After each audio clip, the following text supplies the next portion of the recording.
సత్యబాబు గారండి? ఎవరు మాట్లాడేది ఎవరు? నేను సెలెక్టర్నండి, హైదరాబాద్. ఎవరు? సెలక్షన్ కమిటీ మెంబర్ని. ఏ సెలక్షన్ చేస్తుంటారు మీరు? మీరు సత్యబాబు గారా కాదా, అది నాకు క్లారిటీ కావాలి ఫస్ట్. ఏ పాస్టర్ సత్యబాబు కావాలా? అవును సార్, అవును. నేనే మాట్లాడతాను, ఏం కావాలో చెప్పండి. మీ వాయిస్లో లేదు. సత్యబాబు గారితో అంతకుముందు మాట్లాడాను నేను. సత్యబాబు గారు కాదు, నేనే మాట్లాడతాను. చెప్పండి, ఏంటి విషయం, మీ సమస్య ఏంటి? సమస్య ఏం లేదు, మామూలు జనరల్ ప్రేయర్ చేసుకుందని చేశాను అంతే. సత్యబాబు పాస్టర్ చేయట్లేదండి, ఇప్పుడు మానేశాడు, ప్రేయర్ చేయట్లేదు. ఆహాహా. క్రిస్టియానిటీ వదిలేశాడు, అదొక దుర్మార్గమైనటువంటి మతం. అవునా? అందులో బతకలేమని చెప్పి మానేశాడు. ఎందుకని అంటండి? ఎందుకని దుర్మార్గమైందని? దారుణాలుగా ఏండి అవన్నీ. అదే సార్, మామూలుగా అంటే మామూలుగా వాడి పిల్లని తీసుకొచ్చి వీడి దగ్గర పడుకోబెట్టడం, వాడి యజమాని భార్యల్ని తీసుకొచ్చి ఇంకోటి దగ్గర పడుకోబెట్టడం, ఆడోళ్ళ లంగాలు ఎత్తి చూపించడం, ఇవన్నీ చాలా దుర్మార్గాలు ఉన్నాయండి అందులో. ఇప్పుడు అంటే వాస్తవంగా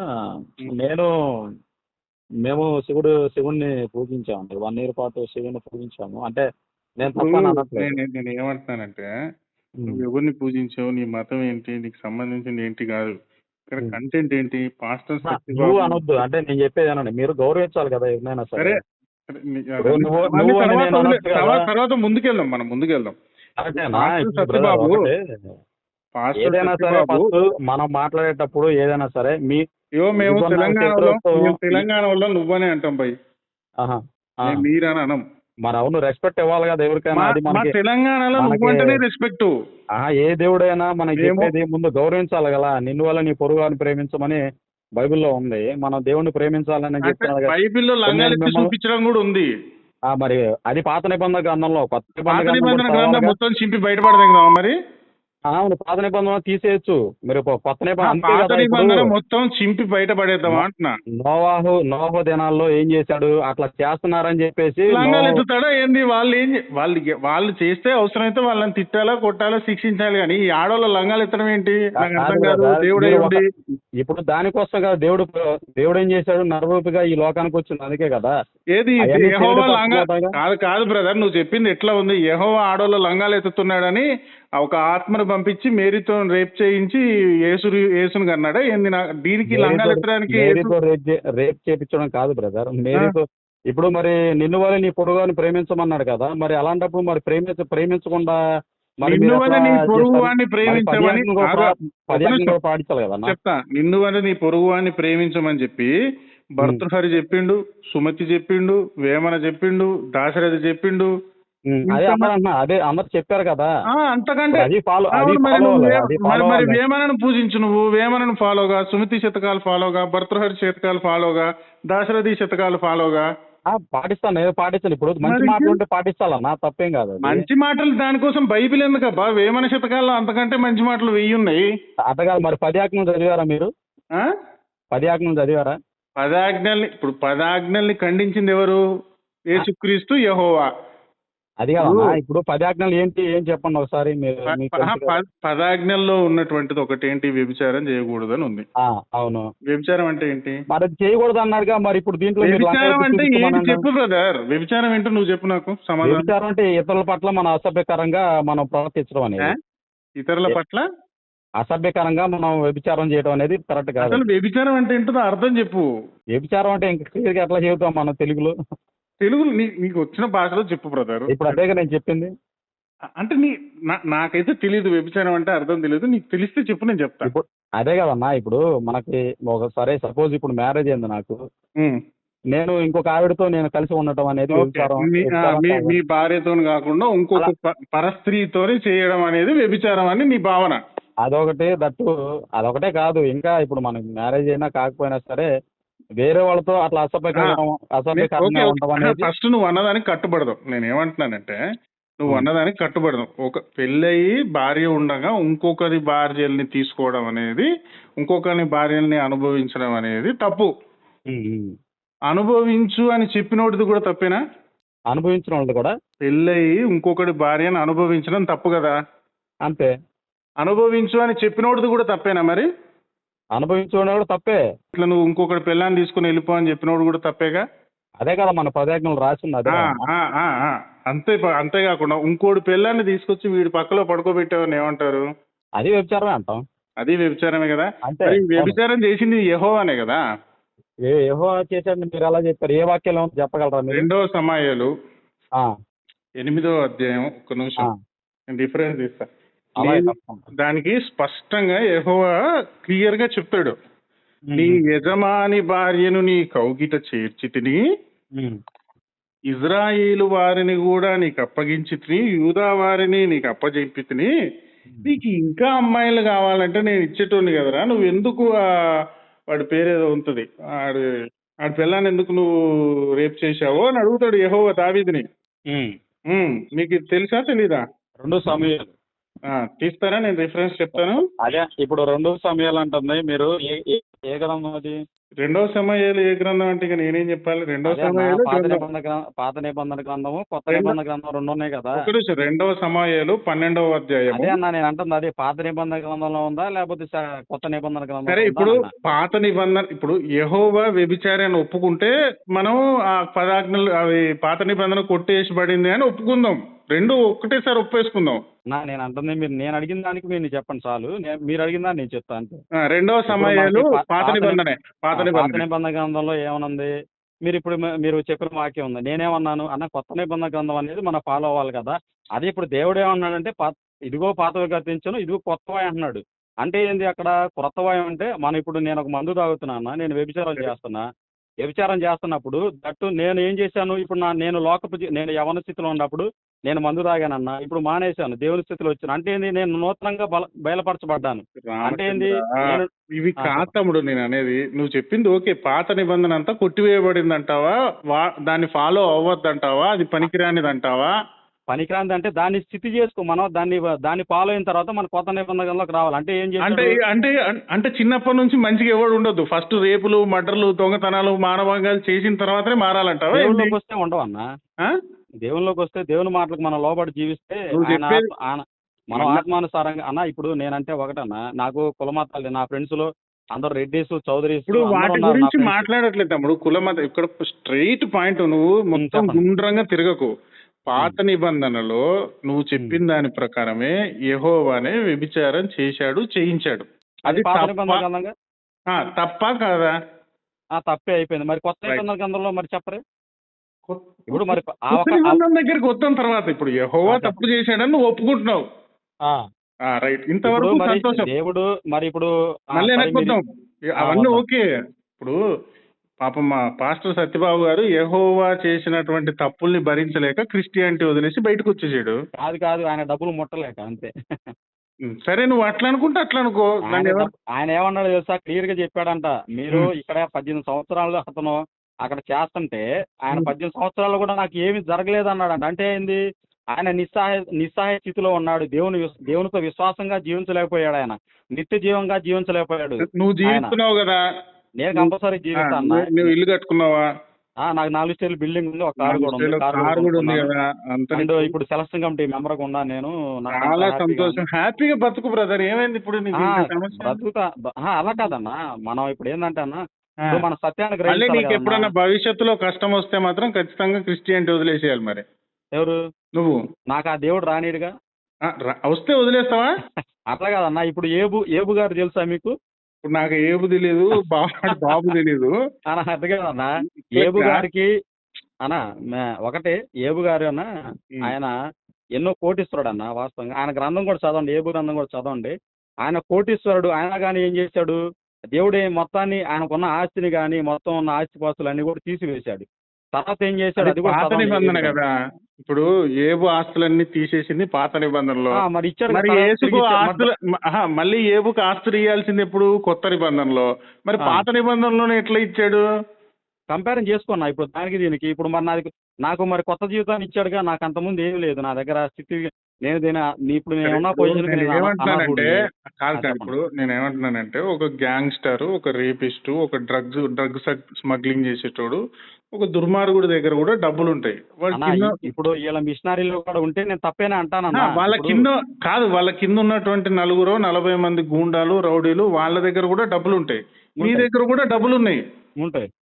డబ్బులు వేరు, జ్ఞానం వేరు, ఆనందం వేరు, సంతోషం వేరు, పుణ్యం వేరు, పాపం వేరు కదా నీ దగ్గర. నీకు పుణ్యం అంటే మనం ఇప్పుడు పెట్టేది ఉన్న దాంట్లో యె- తీసి పెట్టేది, యెహోవా పాపం అంటే మనం చేసేది.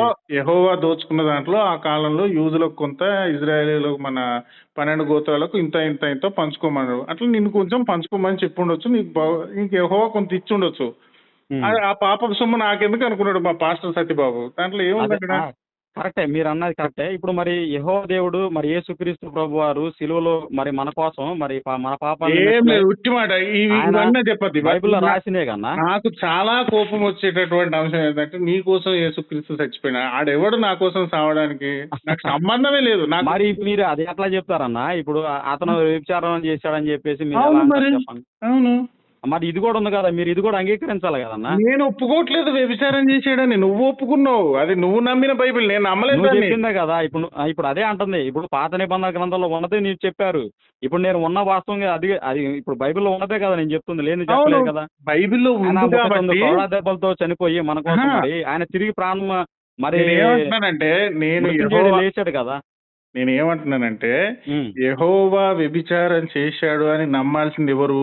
బైబిల్ని నమ్మే వాళ్ళు నమ్మాలా. ఉమ్, నేను బైబిల్ నమ్మను కదా. ఉమ్. యెహోవా వ్యభిచారం చేస్తే నాకేంటి, చేయకపోతే నాకేంటి? ఇప్పుడు అది బైబిల్ గ్రహించాలి నమ్మింది మీరు, నువ్వు. కరెక్టే. మరి ఇది కూడా గ్రహించాలి కదన్నా మీరు. అది ఆ నువ్వు మా- గ్రహించాలి. ఇప్పుడు యెహోవా వ్యభిచారం చేశాడని నమ్మావు కాబట్టి యేసు నీ కోసం చచ్చిపోయిందని నువ్వు నమ్ముతున్నావు, ఇది నిజం. ఉమ్, ఉమ్. యెహోవా వ్యభిచారం చేశాడో చేయలేదో నాకు సంబంధం లేదు కాబట్టి యేసు నా కోసం చచ్చిండో అదే సాగలేదో కూడా నాకు అది మీ సంబంధం. వ్యక్తిగత మీ వ్యక్తిగత అంతే. ఆ నిర్ణయం అంతేగా. అంతే. ఉమ్. అదే నేనేమంటున్నానంటే ఇప్పుడు right away I will speak about only. ఏమంటారు యాక్చువల్ గా తెలుగులో చెప్పు చక్కగా. యాక్చువల్ గా నేను ఏంటంటే ఉమ్, అతనికి ఆ సత్యబాబు అనే పాస్టర్ గారికి నేను కాల్ చేశాను. ఉమ్, బట్ అతను ఏం చేశాడంటే మీకు కల్పించాడు. అక్కడ నాకు ట్రూ కాలర్ లో పడింది ఏంది, శివశక్తి అనే అని పడింది. ఉహు, ఉహు, దట్ అంటే మీరు ఏ వెర్షన్ లో మాట్లాడినా సరే ఉమ్, మీరు మంచిగానే మాట్లాడారు. I will really appreciate. ఉమ్, బాగా మంచిగా మాట్లాడారు. మీరు చెప్పిన దాంట్లో ఉంది. అంటే ఏముంది, ఒక విధంగా మనం అది తీసుకోవాలి, మనం ఒక విధంగా దాన్ని అవన్నీ పాతవన్నీ కొట్టబేయబడినాయి. దాన్ని బట్టి మనం కొత్తది కూడా ఉంది కదా, అది మనం స్వీకరించాలని చెప్పి అన్న. అంటే కొత్త జీవితాన్ని మనం ప్రారంభిస్తున్నాం కదా అని చెప్పి అది అంటాను. అది మీ భావన బ్రదరు. అది మీ అదేలే. ఒపీనియన్ అంతే. ఎందుకంటే దాంట్లో నిజం ఉన్నా లేకపోయినా మీరు దాన్ని నమ్మిరు కాబట్టి మీరు దాన్ని హ్యాపీగా ఫాలో కావచ్చు.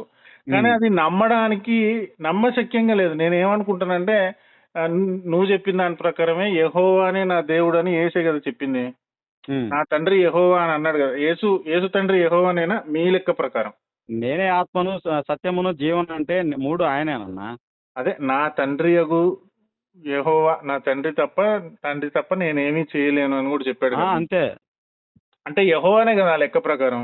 అంతే, అది అన్ని ఆయనే అన్నా. నేను అదే చెప్తుంది. ఇప్పుడు యోహాను సువార్త బైబిల్ 4వ అధ్యాయం 24వ వచనంలో చూడు, నేనే ఆత్మను సత్యమును జీవమునై ఉన్నా అని చెప్పి అంటున్నాడు. అంటే ఏంది, 3 చాలా ఆయనే. సార్లు విన్నాను, చాలా సార్లు చూసాను నా కానీ ద్వారానే తప్ప తండ్రి దగ్గరకు ఎవడో రాడు అని చెప్పేసి అన్నాడు. అన్నాడు కదా. అంటే ఏంటి నేను అవన్నీ వద్దు మనకి ఇక్కడ, దాని గురించి చర్చ కాదు. ఇప్పుడు బైబిల్లో యెహోవానే సుప్రీం గాడ్. అట్లాంటి అది సుప్రీం వరల్డ్ వైడ్ అంతా నమ్ముతున్నారు కదా. వరల్డ్ వైడ్ ఇవ్వరు నమ్మట్లా. ప్రపంచంలో నమ్మట్లా వరల్డ్ వైడ్. చెప్తాను, ప్రపంచంలో 800 కోట్ల జనాభా ఉంటే 150 కోట్లు నమ్ముతున్నారు అంతే. 150 కోట్ల మంది. అంతే. మరి అదే ఇప్పుడు యేసుక్రీస్తు దేవుడు అంటున్నావా, యెహోవా దేవుడు అంటున్నావా? యేసుక్రీస్తు దేవుడు అన్నా, యెహోవా దేవుడు అనే తండ్రి అయిన అంటే నేను చెప్తుంది అదే. నేనే ఆత్మను సత్యమును జీవనాన్ని 3 ఆయనే అంటున్నాడు. నీకన్నా నీకు చెప్పింది అర్థమవుతుందా? యెహోవా దేవుడు అంటే దేవుడే అన్న. మరి యెహోవా అన్నప్పుడు యెహోవా దేవుడా యేసుక్రీస్తు దేవుడా? నాకు ఒకసారి క్లారిటీ ఇచ్చేసి ఒకటే చెప్పు నాకు. ఇద్దరు దేవుళ్ళేనా? ఇద్దరు ఎందుకుంటారు? మాలో ఒకళ్ళే ఉంటారు. ఓకే, మనందరికి ఒకటే ఉంటాడు. యేసు యెహోవా ఇద్దరు ఒకటే అంటావా? యేసుక్రీస్తు ప్రభు అందరికి ప్రభు అన్నాడు కానీ యెహోవా దేవుడు ఒకటే ప్రభు అన్న బైబిల్లో ఉంది అది అక్కడ. నేను ఏమంటాను, యేసుక్రీస్తు ప్రభు అందరికి ప్రభు అన్నాడు. అది కాదు, ఇప్పుడు నాకు కన్ఫ్యూజ్ అవుతున్నా నేను. యెహోవా దేవుడా యేసు దేవుడా? యేసుక్రీస్తు ప్రభు దేవుడు. యెహోవా దేవుడు కాదు. అన్ని ఆయనే కదా. ఇప్పుడు యెహోవా దేవుడు కాదా? యెహోవా దేవుడు అన్న అదే కదన్నా. మీరు అక్కడ అర్థం చేసుకోవాలి వాక్యాలను బట్టి. నేను అర్థం చేసుకుంటా తర్వాత, ఫస్ట్ నువ్వు చెప్తే కదా నేను అర్థం చేసుకోవాలి. నువ్వు చెప్పట్లా. ఇప్పుడు అదే చెప్పింది. యేసుక్రీస్తు ప్రభు అందరికి దేవుడు అన్నాడా కాదన్నాడా?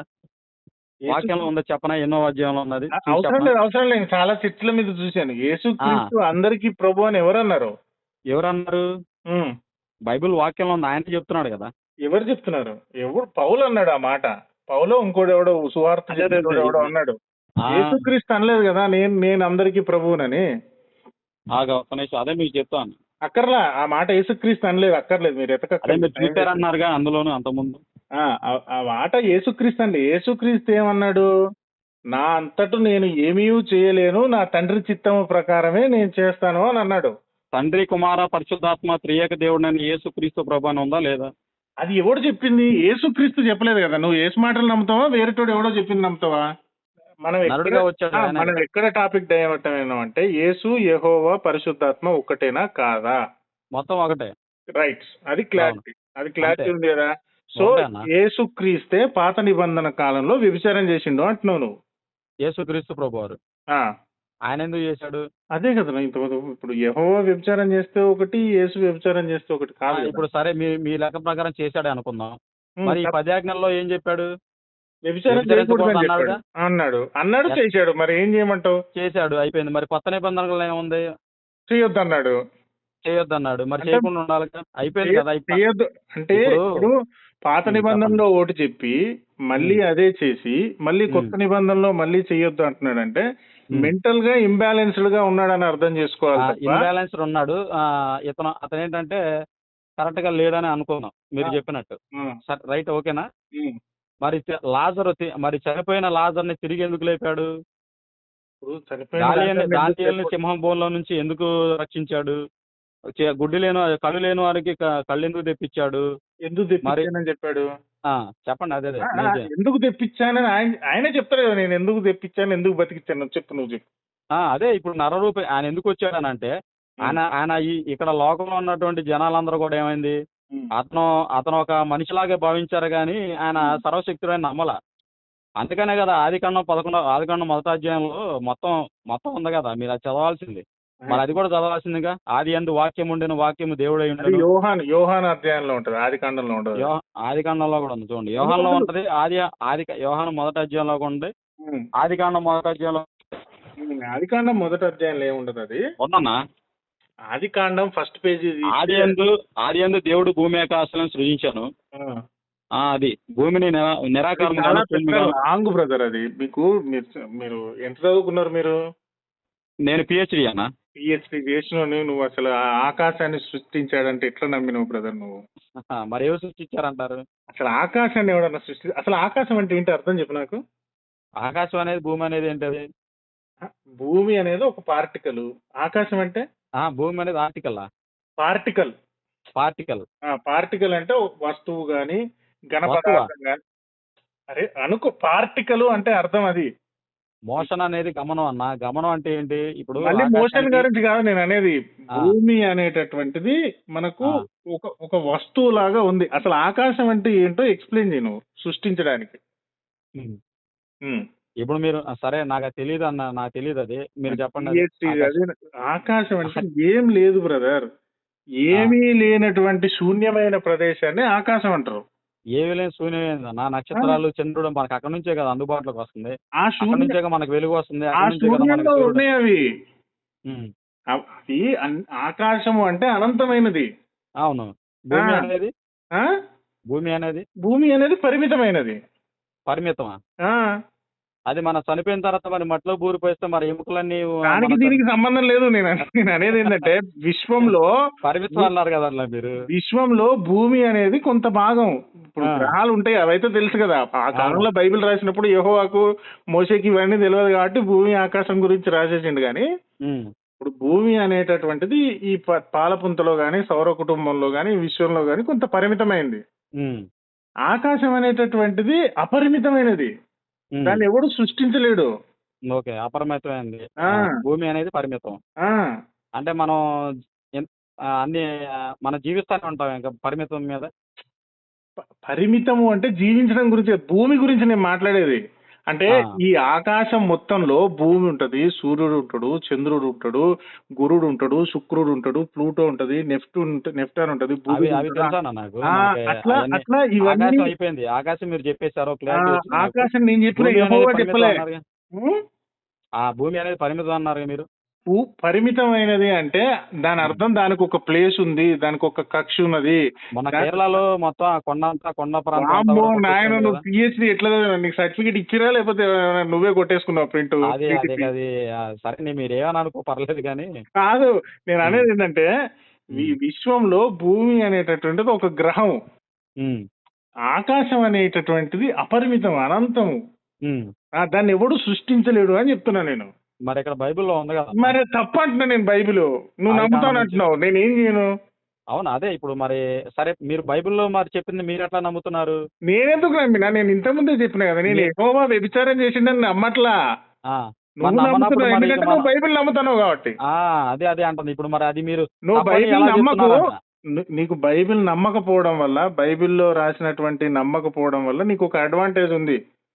మా యెహోవా వ్యభిచారం చేయలేదు, మా యెహోవా చిన్నపిల్లల్ని చంపలేదు, మా యెహోవా ఆడపిల్లని తీసుకొచ్చి వీడి దగ్గర పడుకోబెట్టలేదు, మా యెహోవా ఆడవాళ్ళ లంగాలు ఎత్తి అవి చూపించలేదు. ఎక్కడెక్కడ ఉంది అంటారు, ఏ అధ్యాయంలో ఉన్నాయి అంటారు మీరు? నేను నీకు ఒక పాంప్లెట్ పంపిస్తాను, అన్ని ఉంటాయి.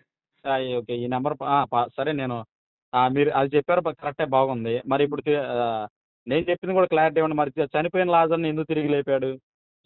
అదే ఎందుకు లేపిందో మరి యెహోవానే అడగాలి, మరి యేసునే అడగాలి. మరి ఆయన అద్భుత కార్యం చేశాడు కదా ఆయన పట్ల. ఇప్పుడు పేతురు అనే అతను నదిలో నువ్వు ఎటు వెళ్లకుండా స్ట్రైట్ గా నా వైపు చూసి రమ్మంటే ఆయన ఏం చేశాడు? ఆయనకున్న విశ్వాసాన్ని పోగొట్టుకొని పక్క చూడంగానే ఆయన మునిగిపోయాడు. మునిగిపోయిన అతన్ని అల్ప విశ్వాసి అని పిలిచాడు పేతుర్ని. అవును. మరి అలాంటప్పుడు దేవుడు చెప్పాడు కదా, నువ్వెందుకు రా నేనున్నాను అన్నప్పుడు ధైర్యం చెప్పినప్పుడు. నేను ఏమంటానంటే, మీరు ఏ బస్ స్టాండ్కి వెళ్ళినా, ఏ బుక్ స్టాల్కి వెళ్ళినా చందమామ బుక్ దొరుకుతుంది. అందులో ఇంతకంటే అద్భుతమైన కథలు ఉంటాయి. మనం చెప్పుకునే కథలు కాదు కదన్నా, ఉన్నదేగా వరల్డ్ వైడ్ అది నువ్వు నమ్ముతుంది కదా. నమ్ముతాను. వరల్డ్ వైడ్ ఇప్పుడు వరల్డ్ వైడ్ లో అల్లాని ఇంకెక్కువ మంది నమ్ముతారు. అదే అంటుంది బైబిల్ ఈజ్ ట్రూ అని చెప్పేసి వరల్డ్ వైడ్ ఎవడు నమ్ముతుంటే. చెప్పాడు బ్రదర్ బైబిల్ ఈజ్ ట్రూ అని? Bible is true or false అని నువ్వు గూగుల్లో కొట్టు ఒకసారి. Bible is true Bible Bible అనేది ట్రూనా ఫాల్సా అని నువ్వు గూగుల్లో కొట్టు, గూగుల్ చెప్తుంది నీకు. బైబిల్ ట్రూ అని ఎవరు చెప్పారు? మీ పాస్టర్ చెప్పుంటాడు నీ దగ్గర దశం భాగం తీసుకోవడానికి.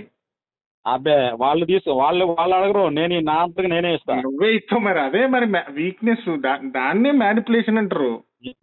ఇప్పుడు అది కాదన్నా, ఇప్పుడు మనం హుండీలో వేస్తాము వాళ్ళకే దశం. ఇప్పుడు పూజారి గారు వస్తాడు, ఆయన వచ్చినప్పుడు మనం చేసుకొని వెళ్తా ఉంటాం. ఇదే ఇల్లాజికల్ గా మాట్లాడతారు మీరు. ఇప్పుడు హుండీలో వేసినా పూజారికి వేసినా నువ్వు సంపాదించిన దాంట్లో 10% ఇయ్యి, 5% ఇయ్యి అని రూల్ ఏం లేదు కదా. రూల్ అసలు ఏమి లేదు. నీకు నచ్చితే నేను ఇస్తానా? నాకు ఇయటం వల్ల ఏమైందంటే నాకు రెండింతలకు వస్తున్నాయి, నేను అనిపిస్తున్నా ఆ సంతోషాన్ని.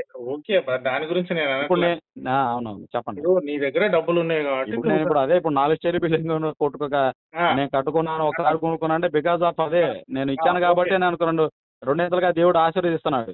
మీరు 10% అనేది అదే ఆలోచిస్తున్నారు కానీ తర్వాత మ్యాటర్ చదవట్లా మీరు. తర్వాత మ్యాటర్ కూడా మనం నువ్వు నీ ఒక్కడి గురించే ఆలోచించుకుంటున్నావు స్వార్థపరులాగా. నాకెందుకు? మరి నా గురించి ఆలోచించేవాడిని. నేను శ్వాస సర్వీస్ కూడా చేస్తాను. చెప్పండి. ఇప్పుడు నువ్వేమంటున్నావు అంటే, నేను నాకు దేవుడికి 10 రూపాయలు ఇచ్చాను, నాకు 20 రూపాయలు వచ్చాయి అంటున్నావు. కానీ 5,000కి 10,000కి ఇళ్లలో పాసి పని చేసుకుంటూ, రోడ్ల మీద కూలి పని చేసుకుంటూ, 100 రోజుల పని చేసుకుంటూ చాలా మంది వాళ్ళ దశం భాగాలు గత 30 ఏళ్ళుగా ఇస్తూనే ఉన్నారు. కనీసం వాళ్ళు గుడిసె కూడా వేసుకోలే. ఇంకా గవర్నమెంట్ ఇల్లు ఎప్పుడు ఇస్తుందా అని చెప్పేసి కార్పొరేటర్ ముందట, సర్పంచ్ ముందట పేపర్లు పట్టుకుని తిరుగుతారు. అందుకే కదా ఇప్పుడు మరి వాళ్ళని యెహోవా ఎందుకు ఆశీర్వదించట్లేదు? అదే అంటుంది, విశ్వాసం అనేది ఉండాలి అసలు మెయిన్ గా. అంటే విశ్వాసాన్ని కోల్పోతే నాకొక్కనే కాదు అనుభవించింది, మా ఇంట్లో వాళ్ళు అందరూ అనుభవిస్తున్నారు. మా missus government employee, nurse government hospital. ప్రభుత్వాన్ని కూడా మోసం చేస్తాను. సరే అది పక్కన పెట్టేస్తే వదిలే బ్రదర్. ఇప్పుడు బైబిల్ తప్పని తెలిసినా నువ్వు నమ్ముతాను అంటున్నావు. ఎందుకంటే యు ఆర్ హ్యాపీ విత్ సంతోషం గురించి ఆలోచించట్లేదు, ఇతర సంతోషం గురించి కూడా ఆలోచిస్తాను నేను. అది ఎంతమంది కూలీ నాలి చేసుకుని చిరిగిన చీరలు, చిరిగిన పంచలు, చిరిగిన చొక్కాలు వేసుకుని చర్చిలో ఆదివారం పొద్దున 8 గంటల పోయి మధ్యాహ్నం వస్తున్నారు. అరే ఏ ఊరికి కావాలో చెప్పి ఆ ఊరికి తీసుకొని పోతా. బీద బిక్కి అందరికి 50 మందిని కూర్చోబెట్టి ప్రార్థన చేస్తారు. వాడు పాస్టర్ ఇల్లు కడతాను కానీ ఇల్లు మాత్రం 30 సంవత్సరాల నుంచి అట్లనే బతుకుతారు కరెక్టే. మరి అందరూ పాస్టర్లు అవ్వాలిగా.